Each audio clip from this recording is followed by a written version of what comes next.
Good morning. Welcome to Friday and the end of the week. And we've sure got a busy life. And I know some of you don't have a busy life, but we do here around church, and we're running, and we're not letting the communist government and the crooked bunch of leaders and media um, panic stricken people keep us from being busy for God. There's no lack of stuff to do for the Lord Jesus Christ. Before I get started, I want to mention we got a fall gospel postcard. And I don't know if you can see that. Just a quick welcome to Faith Baptist Church, or come to Faith Baptist Church. And in the back, service times, contact information, and a real brief gospel. But you can pick these up at church. We'll have them on the usher's table in the back of the auditorium, and then I think probably at the front as well, or come by the church office, you can get some. But let's keep getting the gospel out. You know, Matthew 28, actually each one of the gospels has the Great Commission. The mission statement of the church to go, to win people to Christ, to baptize, and then to teach them the things in the Bible. In Matthew 28, it says, teaching them to observe all things whatsoever I've commanded you. That's the mission statement. That's what the church is all about. And it starts with going. And if we cease to keep our mission statement, it'd be like going to McDonald's and finding out that they don't sell burgers and fries, and that's what McDonald's is: burgers, fries, milkshakes, and then a few extras they've thrown in over the last 50 years. But our mission statement is not hang out at church and fellowship. Our mission statement is not potlucks or ball games. Our mission statement is not sit home and enjoy online things, although we do some of that. And we do some of all those things, but that's not the big thing. The big thing is to go, to win them, to baptize them, and then teach them to grow in grace. And that's what it's all about. And I want to encourage you, always carry tracts with you. Give tracts out wherever you go. There are people, and you'd be surprised if you could hear the testimonies, they get a tract and they think about it. They get a tract and think about it. And you think, well, I gave them a tract and it didn't mean anything to them. But it was the third or fourth tract, and they kept thinking and thinking. For me, in high school, as a teenager, I found myself, I found a gospel tract in our high school. And I read it, one of the comic book tracts, and I read it. And then I found another one somewhere along the way. I don't know where it was. And it's one of those things you don't want to carry it with you because people are going to think you're weird because you got this Christian thing. And so I don't know where I put it down. But then I got thinking, I want to read that again. And I went looking for another one. And that little bitty school of ours was just a tiny little thing, 200 teenagers in that whole high school, 9th through 12th grade. But I went looking for tracts. Now, I know people in our church, somebody came to our church one time and said, a guy came by my house and I was working on the car. He gave me a tract and I came to church. Here, I've lived in this valley however long years, 5 years, 10 years. And he said, and finally someone from your church invited me. I said, wait a minute. I said, I know where you live, and I guarantee you, we've gone in your neighborhood knocking on doors, because in the housing tract areas, we get to all them on a regular basis. There, you may live up in the hills, we might miss you. But I said, I'll bet you've had tracts left in your door. He said, well, to be honest, we've probably found 4 or 5 on our door, but this is the first time a guy found us home. And so the tracts get people thinking, but now it was a face-to-face. And boy, just don't hesitate to pass out tracts. We're going to be in the book of Luke, chapter 17 in a minute. And it's funny, someone said that I never got to my Bible verse yesterday morning, and I got everybody to Hebrews chapter 10, and I quoted verse 25 on several occasions, but I never actually got us reading the verses. So if you didn't know which verse, it's Hebrews 10:25, not forsaking the assembling of ourselves. But I got a new book in the mail from Dennis Corll, The Insanity of Fear. And this is going to be used. No one's going to buy it 6 months or a year from now, because it's very filled with very timely things: the rioting, the COVID-19, the elections, economic pressures, and all that. But the child of God, we may, because we're flesh, we may dip into fear and worry and anxiety, but we ought to pull back out by the grace of God and by faith. But I wanted to read you something in here as we consider the situation we're in America right now. And I don't know, I'm not good at keeping records. 3-4 months ago, I just casually presented some numbers either in a Morning Moments, an Evening Post, or maybe it was Sunday at church, I don't know. But I brought up the death rate around the world. What is killing people worldwide? And Brother Coral, he has it in his book. He probably got the idea from me, but probably not. He's a brilliant guy. But I want to read the top 10 things here, and there's a statement that I think is very important at the end. Number one cause of death in the world is abortion. 10,670,908 babies are aborted annually. 10,670,000 babies murdered every year worldwide. And there's a lot of people in favor of this, controlling the population, especially getting rid of poor babies. But that is, by the way, where Planned Parenthood started, and they targeted the inner city, the black minority areas, and you can read their founding statements. They started the Planned Parenthood, that whole thing, and the goal was to limit the population growth in our poor black communities. And they have destroyed countless thousands of preachers and just people. People matter. Athletes, politicians, doctors, who knows what. They just killed them by the millions. The crowd of wealthy people who want to control things, and I mean the people, the big shots, they're pro-abortion because they want to get rid of the poor. And poor are a weight on society to these people, to us. James says, God hath chosen the poor of this world rich in faith and heirs of the kingdom which he hath promised him. And so, number one killer of death, I got to stay on my subject. Number one, abortion. Abortion kills more people than anything else. Number two, alcohol and all the residual effects.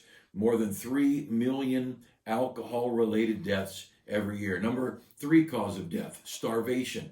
2.8 million people a year are starved to death, according to current records. The fourth cause of death, cancer.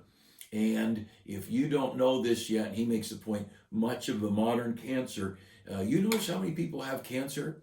And remember 10, 20, 30, 50 years ago, how few people had cancer? I knew one person growing up that had cancer, just one. It was my fourth grade teacher. She had leukemia. I didn't know anybody else that had cancer until I was grown. You look at the side effects, a lot of the drugs that the pharmaceutical companies, and one of the most common side effects is cancer.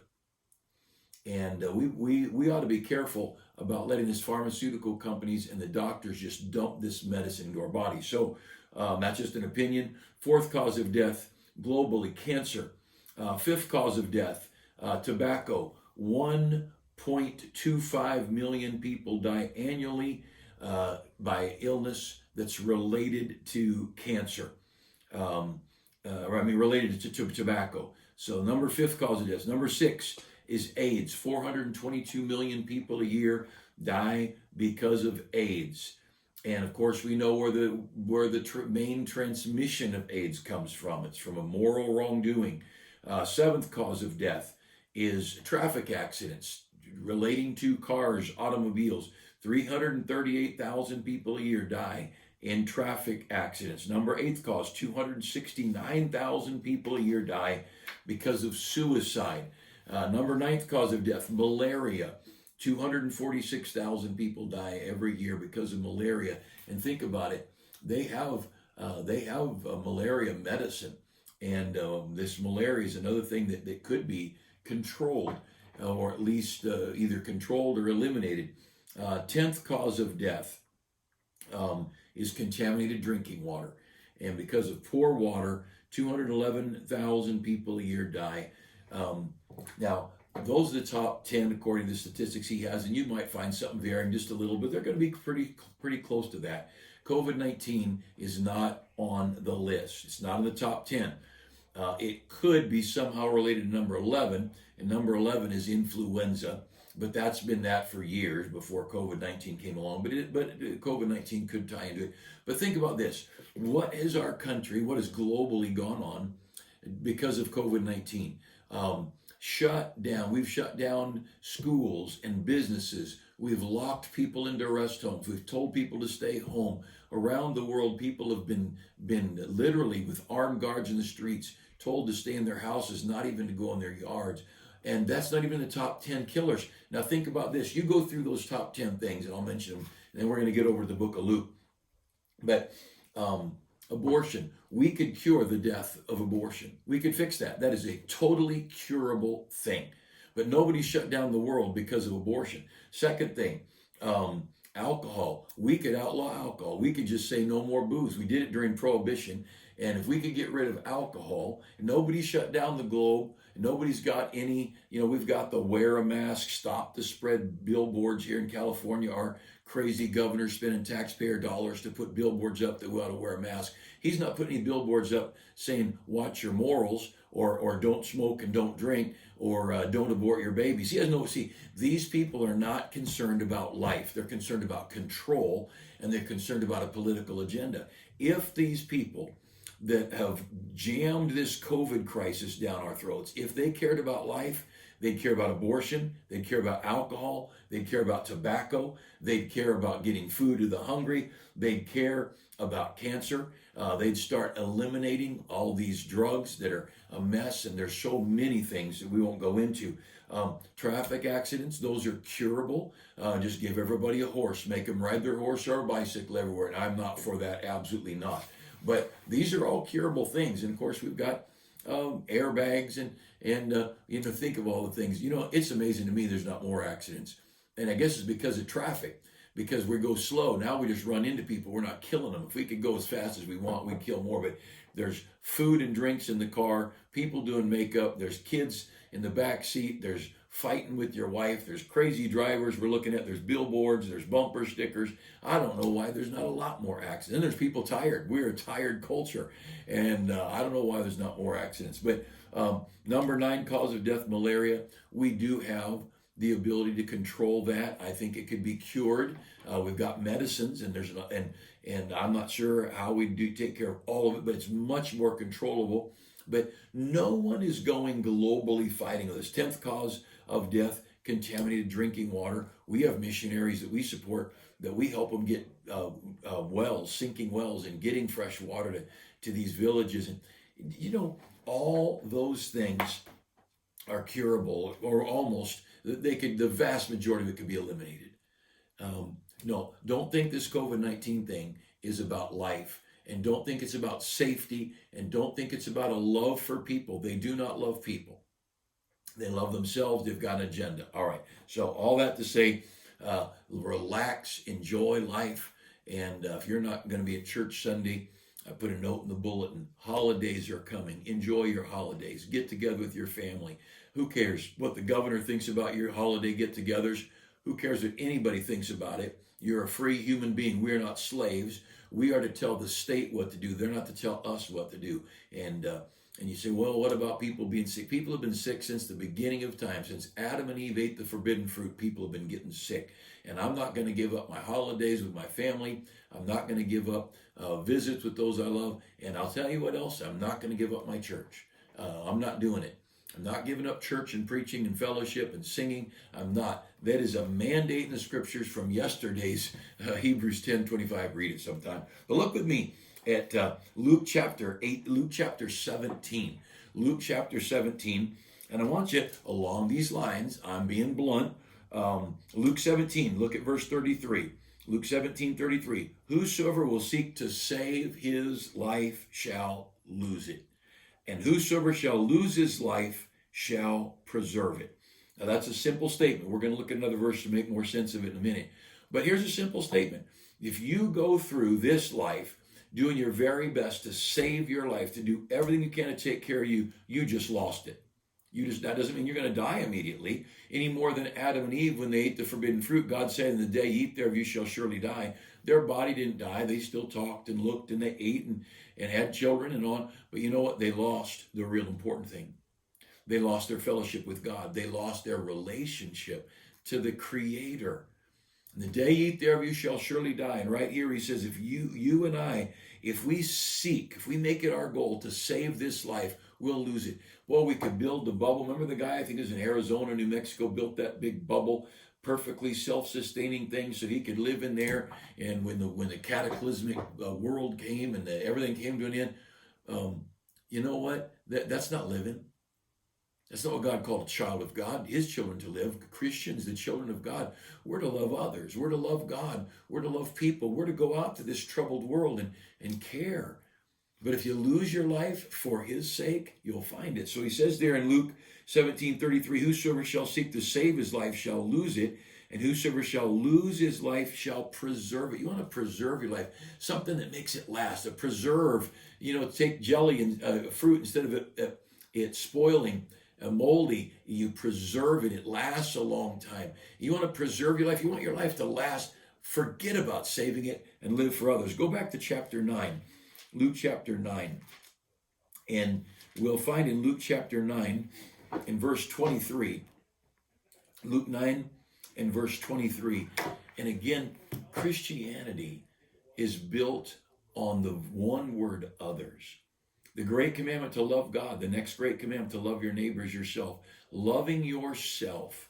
Protecting yourself. I don't want to get sick. Now, I'm not picking on anybody that wants to wear a mask. You want to wear a mask, wear it. But let's live for others. You want to lock your door, stay in your house, don't go in. One of our men does DoorDash and Grubhub or whatever, and he said he was delivering some food, and the guy said, "Stop!" Open the front door. He said, "Stop! Leave the food on the curb." And he had left a baggie out there with a rock in it with the money to pay for it and a tip. He was very gracious about it, but he didn't want anyone even coming near his house. You know what that guy's doing? He's dying. The man is dying slowly because he's so consumed in preserving this body.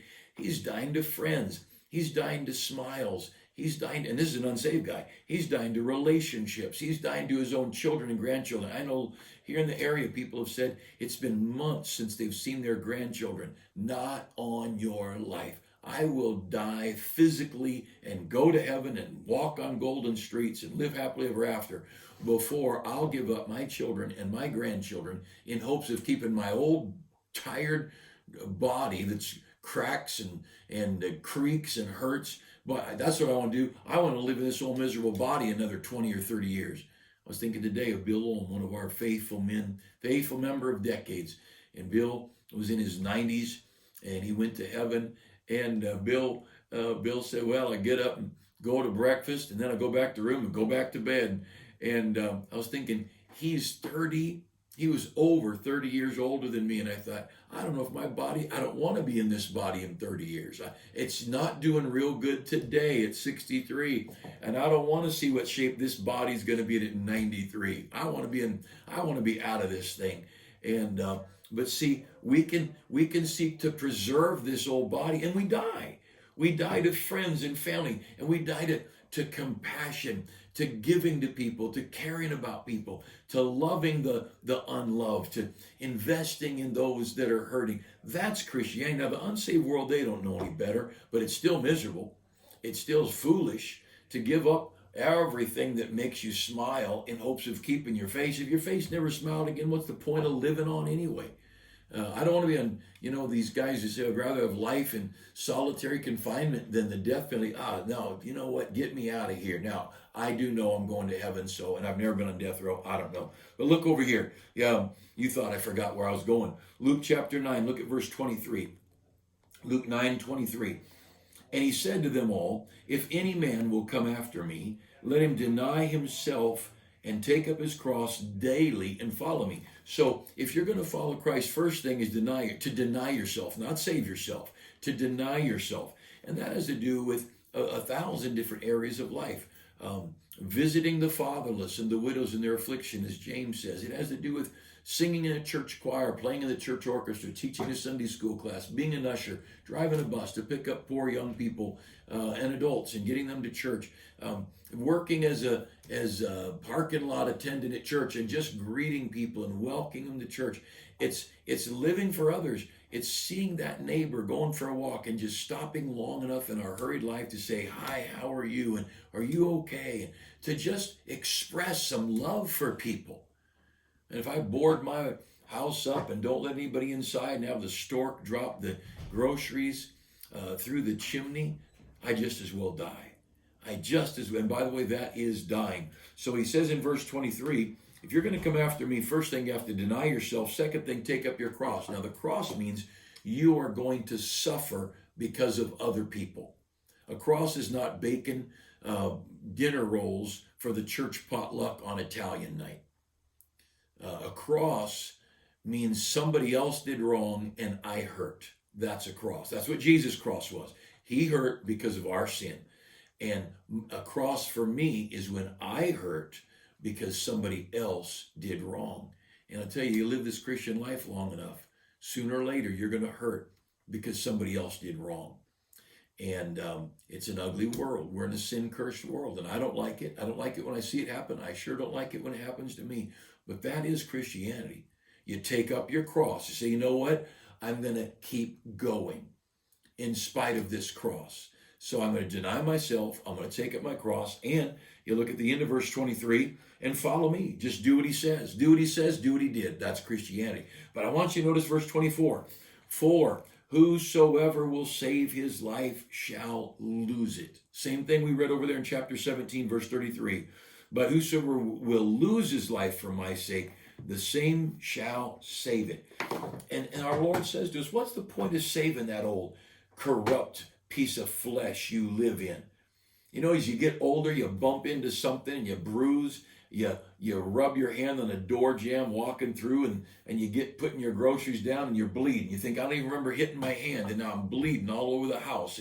And your skin gets bad, your bones get where they break easy, and your eyes, I'm still on the cheapy reading glasses, but your eyes get where you need special glasses, bifocals, trifocals, you need hearing aids, and you're cold when it's hot. I was visiting one of our good men, faithful to our church, such a servant for many years, but he's not able to get out anymore physically. He's in a convalescent home.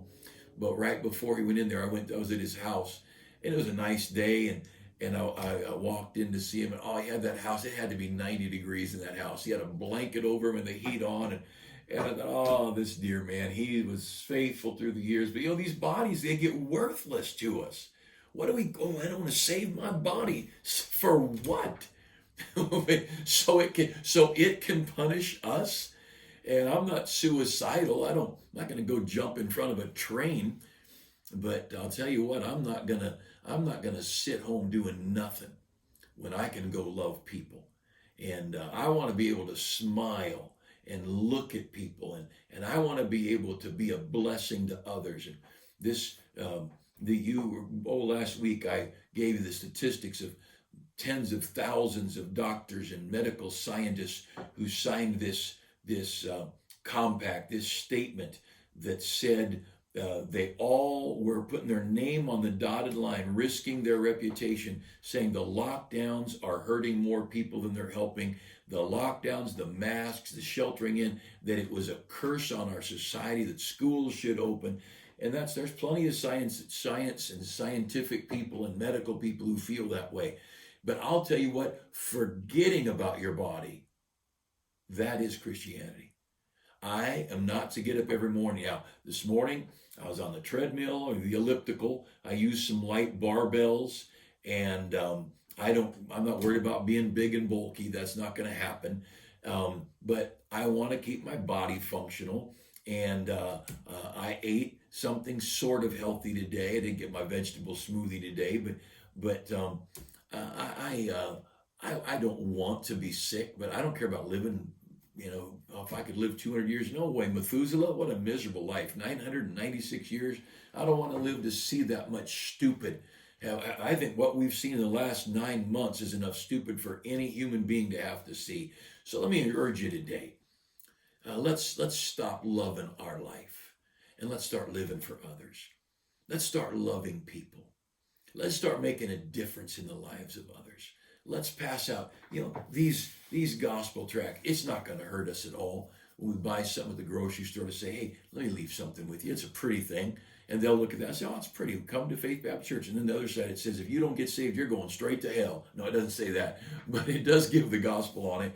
Let's live for others. Let's get to church in time to walk around and greet people and talk to them. If you don't want to shake hands, don't shake hands. Walk around with your hands in your pockets. We'll get the hint. You want to keep it. I'm careful, and I hope you're careful. When I go up to talk to people, I try to keep it. Some people, they're dear friends of mine. I don't see much. I'd like to hug them. I grew up in a family that touched, and I think it's the right way to live. The Bible talks about greet one another with a holy kiss. How do you like that? It doesn't mean an unholy kiss like our Hollywood people do, but the typical Middle Eastern greeting, a man to a man, the touch. There's something good and spiritual about a handshake and a warm, loving, brotherly embrace. And you know what? I have a problem, but you do whatever you want. So I'm comfortable, but I keep a distance. And I'll say, hi, how are you? And unless I see their hand extending, one of our ladies was in church Wednesday night, just had some surgery. I didn't know if she felt like moving an arm, standing up, anything. And I just said hi and spoke to her. And she extended a hand on purpose, and I knew it couldn't have felt good. Well, you know, she matters. And well, the people of God matter. And you, if you're saved, you'll encourage somebody. He that will love his life, you know what he's going to do? He's going to lose it. He's going to lose it all. It's like going to Las Vegas and putting all your money on a whatever kind of gambling thing and losing everything. And that's when we love this old body and we love our life. I want my way. When we live selfishly, we're going to lose our marriage. When we live selfishly, we'll lose our children. We live selfishly, we'll lose our inheritance in heaven. Not that we won't go to heaven. Can't lose that. You can't lose your salvation. It's not yours. It belongs to God. He bought it. He bought us. But any rewards you get, those are a result of living for others. Oh, let me encourage you. He that will love it, he that loveth his life. I'll read it once more. Luke 9:24. Whosoever will save his life shall lose it. And if I get COVID-19, malaria, cancer, whatever those other top 10 things are, if I don't smoke or drink, I'll skip those. But if I get bad water and all that and I die, look, sing at my funeral. It'll be worth it all when we see Jesus. It's a great life. Let's live for God. I hope you pray. Pray for tomorrow morning soul winning at our church. Pray for Sunday morning. Please pray. And I hope you'll give. I hope you'll, if you can't get to church, I hope you'll support your church, whatever church you go to. If you go to our church, support our church. Give to missions. Take care of these dear missionaries. And sing out. I don't care what the governor says. I don't care that much about our governor. He's proven himself an idiot, antichrist. He's proven himself against God. He's proven himself against logic. He approves riots, but he won't approve church. You know, at that point, I could care less what the man thinks. And I don't hate him. I think he needs to get saved and get a brain, and then he can become a Baptist and learn how to live for right.